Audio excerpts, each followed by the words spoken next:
the radar screen explodes. Not with 3 or 5 contacts, but 50. It is 8:25 a.m. on April 16th, 1945. The destroyer USS Laffey sits alone, 30 miles northwest of Okinawa, on Radar Picket Station number 1, the most dangerous assignment in the United States Navy. Through the viewport of Mount 52, the forward 5-inch gun turret, gunner's mate Robert Bobby, Lauron watches black specks materialize against the morning Sunday. They are Val dive bombers and Judy attack planes. And they are not dropping torpedoes or releasing bombs from a safe altitude, they are diving straight at his ship. This is Kikusui no. 3. The third mass kamikaze assault. Out of 165 suicide planes launched from Kyushu, 22 are vectoring directly toward the Laffey. In 80 seconds, everything Lauron has been taught will become obsolete. Standard deflection doctrine. The sophisticated Mark 37 fire control computer, all of it, is built for conventional bombers that want to live. These pilots do not. They weave, they accelerate in their dives, and the shells computed to hit them explode hundreds of yards behind. The first Val screams in from starboard. Mount 51 fires and misses. The plane keeps coming. A spear of explosives and fuel diving at 600 feet per second. Lauron makes a calculation that will save his life, his shipmates, and change naval warfare forever. He is about to commit technical insubordination.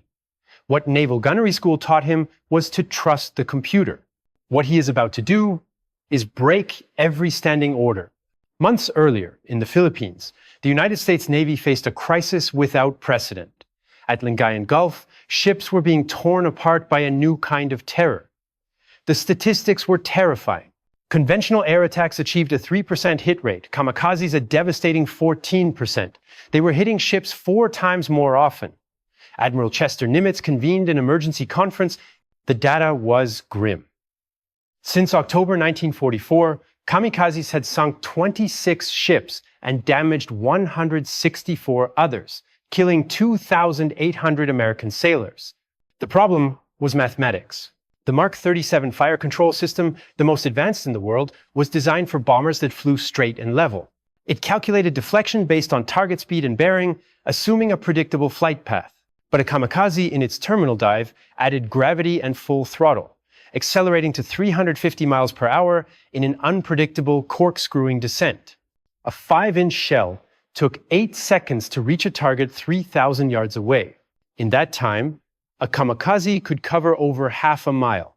The fire control computer, assuming constant course and speed, aimed for where the plane was supposed to be, resulting in shells bursting in empty sky while burning aircraft plowed into American decks. The Navy's response was to double down on discipline. The Bureau of Ordnance issued a directive. Manual override of fire control solutions was strictly prohibited. Gunners were to maintain computer control at all times. The reasoning was that mechanical computers did not panic or guess. But this doctrine was written before men began flying their planes into ships on purpose. By April 1945, during the invasion of Okinawa, the situation was desperate. 16 radar picket stations formed a defensive ring around the island, their lone destroyers serving as both early warning and bait. The life expectancy of a destroyer on this duty was 48 hours. On April 6th, the first mass attack hit the picket line. 3 destroyers were sunk or knocked out in a single day.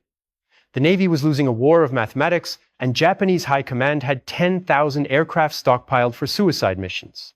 Something, or someone, had to change. That someone was 20-year-old Robert Lauron, a man who should never have been in the Navy at all. Born in Beaumont, Texas in 1925, Bobby grew up during the Depression. His father worked the oil fields. His mother took in laundry. At 16, he dropped out of high school to work the docks, loading cargo ships for $3 a day. He had no technical education, and his enlistment aptitude test scored him below average for gunnery training. The Navy assigned him anyway. At gunner's mate school, he struggled with theoretical concepts, barely passing the brutal curriculum that washed out 40% of his class. His instructors noted he showed aptitude only for hands-on operation, a polite way of saying he was not smart enough for the math, but could turn the wheels. In February 1944, he reported aboard the newly commissioned USS Laffey. The ship's commander, Frederick Julian Beckton, was a gunnery fanatic, a veteran of Guadalcanal who drilled his crew relentlessly.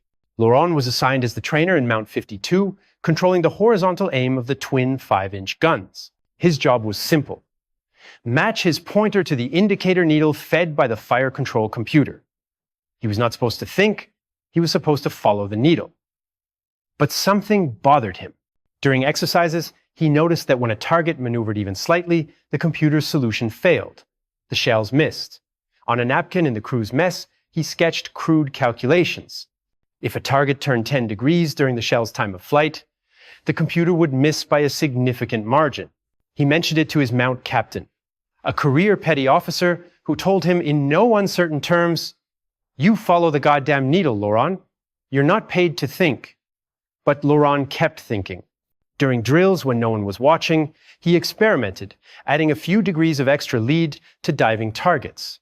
His hit rate improved. It was a small thing, maybe 10%, but it was enough. He noticed, and he remembered. The grim reality of their duty settled upon the crew of the Laffey days before the battle, when the ship pulled into the Caramaretto anchorage for resupply. The harbor was a floating graveyard of wounded warships. Lauron, walking the docks to stretch his legs, passed the beached LST-407, her bow blown off, and learned the destroyer Manert El Abele was gone, sunk by a rocket-powered kamikaze. He saw a damage control crew pulling bodies from a bomb transport and a solitary sailor from the stricken destroyer Cassin Young, sitting on a crate, staring into nothing. The man whispered that a kamikaze had come straight down. Killing 12 men in his gun mount, he had only survived because he was on a head call. That night, Lauron lay awake in his rack, the images seared into his mind. He pulled out his napkin sketches, the math now terrifyingly clear. A diving kamikaze at 3,000 yards, closing at 350 miles per hour at a 45-degree angle, required more lead than the computer calculated. The system only accounted for horizontal movement, not the violent acceleration of the dive. He estimated the plane would cover an additional 200 feet, requiring nearly double the deflection. On a small card, he scribbled a simple reference table. At 1,200 yards, add 10 mils. At 1,500, add 8. At 2,000, add 6. He folded the card and tucked it into his pocket, a secret weapon against an obsolete doctrine. The next morning, the Laffey loaded a full combat load of 300 rounds per 5-inch gun. As Lauron reported to Mount 52, the mount captain ran through the pre-combat checklist. Lauron, emboldened by fear and conviction, mentioned his deflection theory.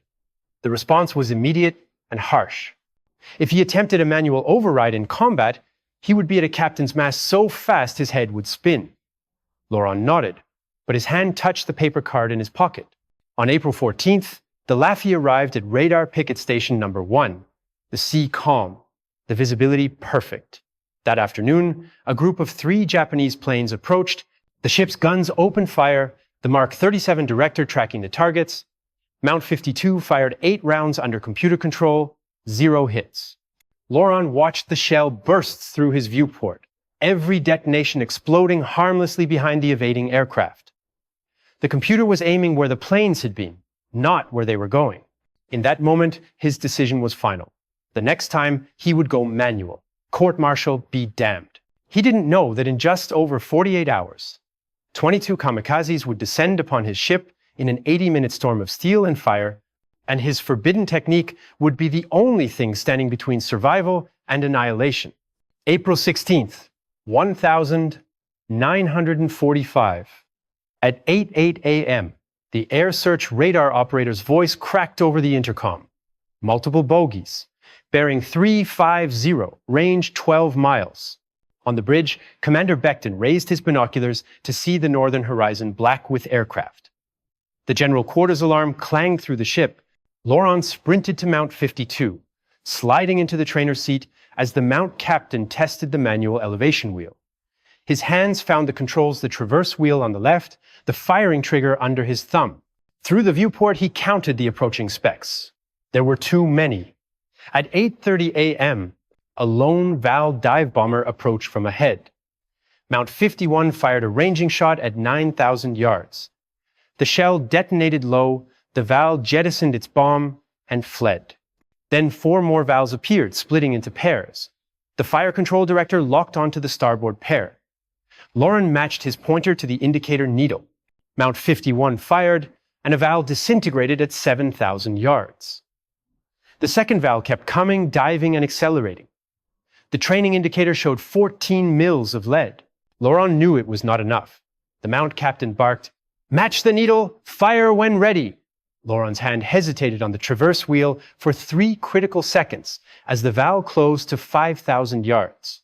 Then he made his choice. He disengaged the automatic follow system and spun the manual traverse wheel, adding 12 more mils of deflection, aiming his guns into empty sky ahead of the diving plane. The mount captain saw the indicators diverge. "What the hell are you doing, Lauron? Get back on the needle! That's an order!" Lauron ignored him. His thumb mashed the firing trigger. The shells arced upward. The valve pulled out of its dive, leveling off for its final run, and flew directly into the shell bursts.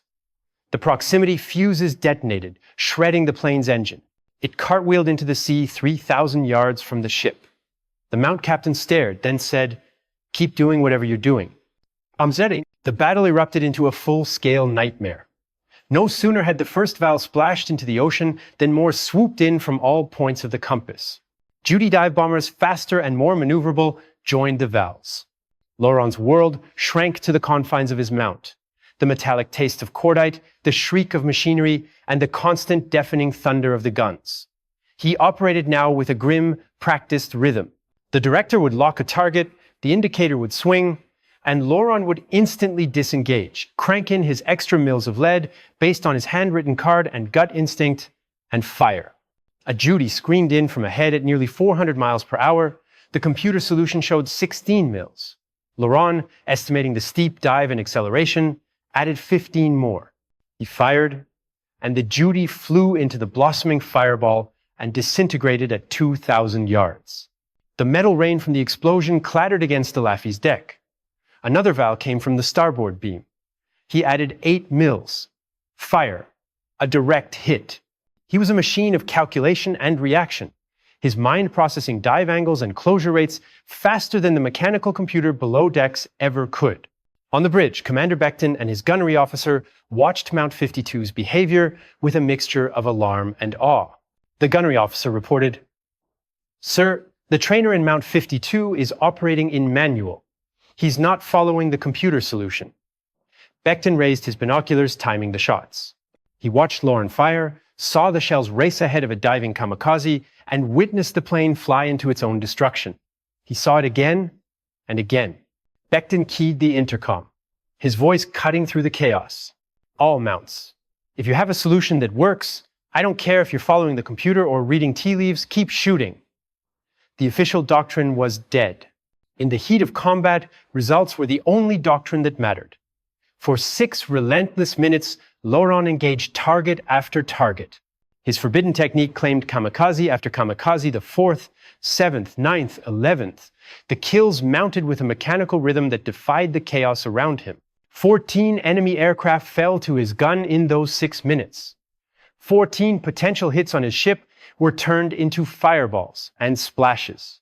The deck around Mount 52 was littered with hot shell casings, and the air inside was thick and suffocating. But they were alive, and they were fighting back. But the Japanese pilots were relentless, and no single gun, no matter how brilliantly served, could seal every leak in a sinking ship. At 8:47 a.m., their luck ran out. A Judy, punching through a wall of defensive fire from the port beam, came in too low and too fast for Lauron to traverse his guns in time. It crashed into the after-deck house with a cataclysmic roar. A fireball of sprayed aviation fuel erupted, engulfing the stern 40mm gun mounts. 6 men died instantly. Damage control parties rushed aft with hoses, but before they could even begin, another Judy roared in from the same direction. Lauron spun Mount 52 hard left, the hydraulics screaming in protest, elevating the barrels to their maximum depression. He was aiming almost straight down at a target barely 800 yards away.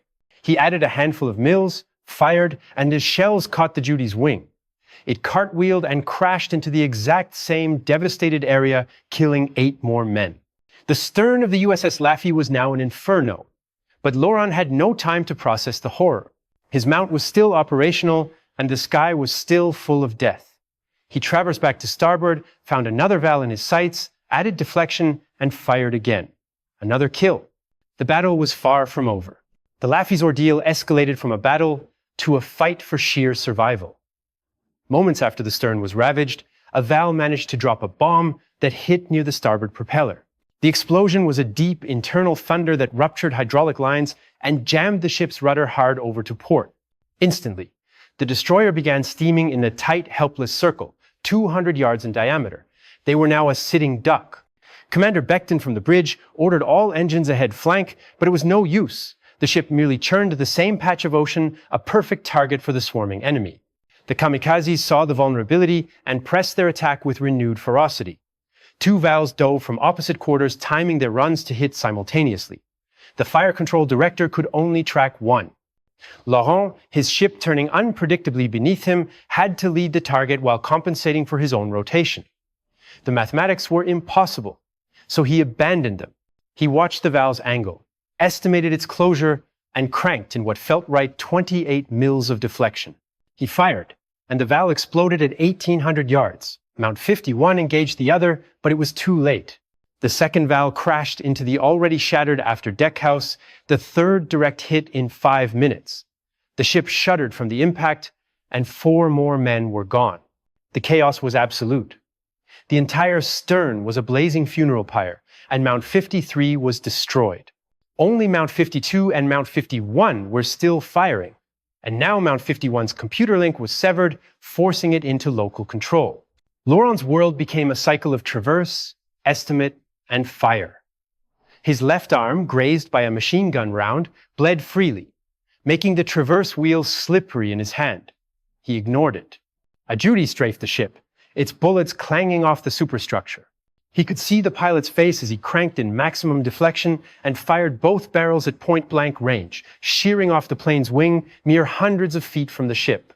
The underwater explosion of its bomb wounded 3 men on the forward deck, including his mount captain, who collapsed with a shrapnel-torn leg.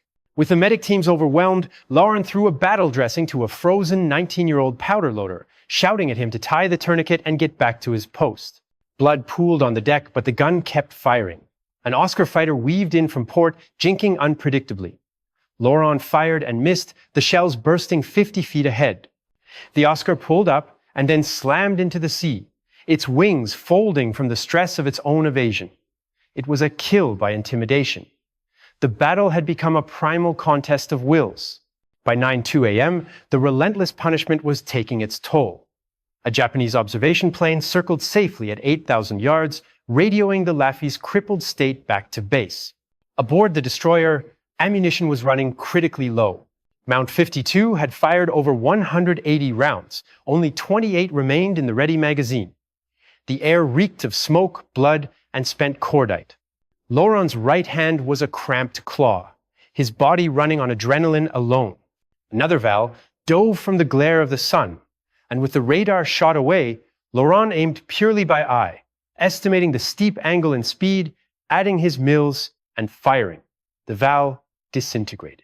Then 2 more approached in formation. He took the starboard one, destroying it, while Mount 51 missed the portside valve. Lauron traversed his gun a full 180 degrees, the sluggish hydraulics struggling, and fired at the last second, blowing the final valve out of the sky just 500 yards from the ship. As burning debris pattered down on the deck, a new sound cut through the din, the powerful roar of Marine Corps F-4U Corsairs. 12 fighters from Yantan Airfield dove into the remaining kamikazes, scattering them. The attack was finally broken. The sudden quiet was deafening. Lauron slumped in his seat, the ringing in his ears a permanent symphony. The young powder loader whispered, "Is it over?" Lauron looked out at the ocean, littered with wreckage and burning oil. "Yeah," he breathed. "It's over." The battle for the USS Laffey had lasted 80 minutes. In that time, 22 Japanese aircraft had pressed their attacks. 6 kamikazes had struck the ship directly, and 4 bombs had found their mark. 32 of Lauron's shipmates were dead. 71 were wounded. The deck was a scorched and bloodied landscape of twisted metal. Yet, miraculously, the ship remained afloat. Of the 9 confirmed enemy aircraft shot down, Mount 52 was credited with 5, though post-battle analysis would suggest Lauron's manual deflection technique had contributed to as many as 12. The destroyer kamikaze took the crippled Laffey in tow, struggling against her jammed rudder at a painstaking 4 knots, and they reached Keramaretto the next morning. As emergency repairs began, Commander Becton assembled the surviving crew on the forecastle. He read the list of 32 names, a sobering roll call of loss. Then he addressed the living. "Gentlemen," he said, "we were supposed to die yesterday. Every tactical manual says a ship taking 6 kamikaze hits and 4 bombs does not float. But we are here. Why? Because when the computers failed, you didn't. Because when doctrine said trust the machines, you trusted yourselves." It was the highest praise they could receive. For his actions, Robert Lauron was awarded the Bronze Star. The citation praised his heroic achievement and exceptional skill and initiative in operating his weapon station under manual control when automatic systems proved inadequate. It was the Navy's formal way of saying he had broken the rules and saved the ship. In the war's aftermath, gunnery analysts spent 6 hours interviewing the young gunner's mate, meticulously documenting the calculations he had scribbled on a napkin. His empirical data, born of necessity and keen observation, proved more valuable than 1,000 pages of pre-war theory. In August of 1945, the Bureau of Ordnance issued a revised doctrine, Op-Nav Instruction 734 amperes. It formally permitted manual deflection correction for high-speed diving targets. Lauron's forbidden technique had become official policy. By 1946, the Navy incorporated excessive lead correction factors into the programming of the Mark 37 fire control computer, an upgrade that directly traced its lineage to the instinct of a 20-year-old from Texas. Robert Lauron returned home to Port Arthur in November 1945. He never sought the spotlight, speaking little of the battle that defined his life. He worked as a welder for 40 years, married and raised a family. When his grandson asked about the Bronze Star, he shrugged it off, saying, "I just aimed where I thought the planes would be. Any gunner could have done it." But the truth was, any gunner didn't. He did. The USS Laffey earned the Presidential Unit Citation and the enduring nickname, the ship that would not die. Today, she rests as a museum ship at Patriots Point, South Carolina. Visitors can sit in the trainer's seat of Mount 52, where Lauron made his stand. The manual traverse wheel still turns, a silent testament to the human spirit that, when pushed to the brink, can rewrite the rules of engagement. The lesson is timeless. When the system fails, adapt. When doctrine proves obsolete, improvise. When regulations demand blind faith in a flawed machine, find the courage to trust your own judgment. Because sometimes the maverick, who they said wasn't smart enough for the math, is the one who ends up rewriting the equation for everyone. If this story of courage and conviction resonated with you, if it reminded you that one person's initiative can change the course of history, then honor that legacy. Share this video with someone who needs to hear it, subscribe for more untold stories of valor, and let us know in the comments what lessons you take from Bobby Lauron's incredible stand. We remember so we can learn. We share so we can inspire.